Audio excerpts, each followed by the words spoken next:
नीट परीक्षेच्या आयोजनात वारंवार होणाऱ्या त्रुटींबाबत सर्वोच्च न्यायालयानं चिंता व्यक्त केली आहे.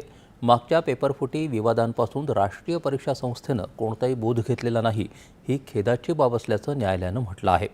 वैद्यकीय प्रवेश परीक्षा आयोजित करण्यासाठी राष्ट्रीय परीक्षा संस्थेऐवजी स्वायत्त संस्थेची मागणी करणाऱ्या याचिकेसंदर्भात न्यायमूर्ती PS नरसिम्हा आणि आलोक आराध्य यांच्या पीठानं केंद्र, राष्ट्रीय चाचणी संस्था आणि CBIकडून प्रतिसाद मागवला आहे.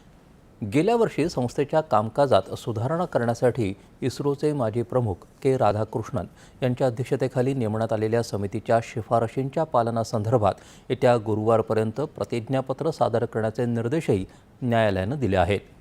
वारंवार होणाऱ्या पेपरफुटीमुळे 22 लाख विद्यार्थ्यांच्या अधिकारावर गदा आल्याचं याचिकेत म्हटलं आहे.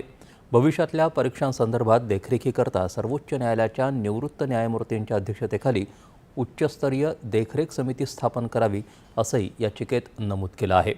पेपरफुटीमुळे 3 मे रोजी झालेली नीट UG परीक्षा रद्द करण्यात आली आहे.